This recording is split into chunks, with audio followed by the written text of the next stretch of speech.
Hi, thank you for joining me here today.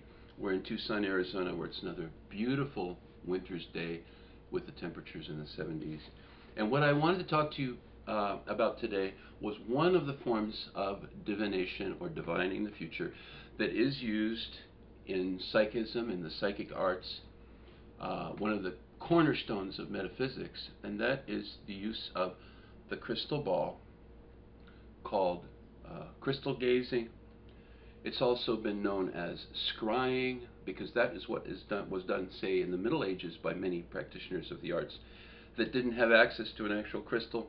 They would have a dish, let's say, that was like, say, painted black or some very dark color, and you just pour water in it. And when you look at that dish under certain conditions, it brings about the exact same circumstances as when you look into a crystal ball. The whole process of the art of crystal gazing is very simple. It's part of it is to have the crystal have some kind of background to it, so that you're not looking into it and then seeing everything inverted, the whole room around you in the crystal. That's very distracting. Nobody can really read a crystal or see anything in a crystal under those conditions. If somebody is, they're fooling you. What I like to do, what works very well for me, is I put my hand behind the crystal as I look at it from that side. Do you see what that does? It creates an opaque background. That opaque pinkish sort of background there is something that I then, let me turn this around, and let's pretend that this is a client, a friend. She puts her hand on here.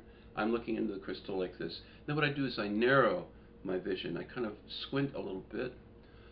And then I just relax. Actually, sometimes I think I go into a kinetic trance, which is a light trance, as it's said, and I just look for the first image or the first impression of an image that I get as I gaze into the crystal. This is a crystal that I got in the 1970s in California, and I've had it all these years. And here is another crystal that I like to use. I think I like this one even better, and people like it better because it's so much larger. But this one I've really done some good work with. This one was used by a psychic who's one of my clairvoyants, and she moved on, but she left me this crystal ball. As I was saying, you gaze into the crystal, and then you look for those impressions that come out. They're not actually like swimming in the crystal. They don't look like TV cartoon figures or anything like that. They're more like the figments of our daydreams, of reverie, of images that come into our mind, and then we see them reflected within the crystal. But I believe that the images come somehow, they're special. They come from because that person's hand that's behind the crystal, and therefore we're adding that person's nature, that person's karma, that person's being somehow becomes part of that crystal. And that's what I'm seeing when I see in there. I see some very interesting things, needless to say, in the crystal. The way that it usually works for me is, well, let's say a woman comes in and she says, I've got these two men in my life, and I don't know which one I should, be with.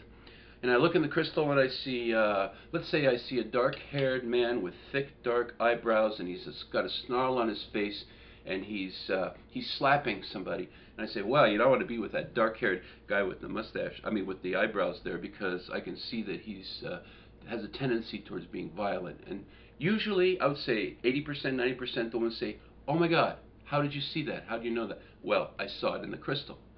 So I've seen amazing things in the crystal ball. Even world events sometimes can be seen in the crystal. Elections and public figures and things that transpire afar. But it works even better, much better, when the person is right there and when I can read them like this.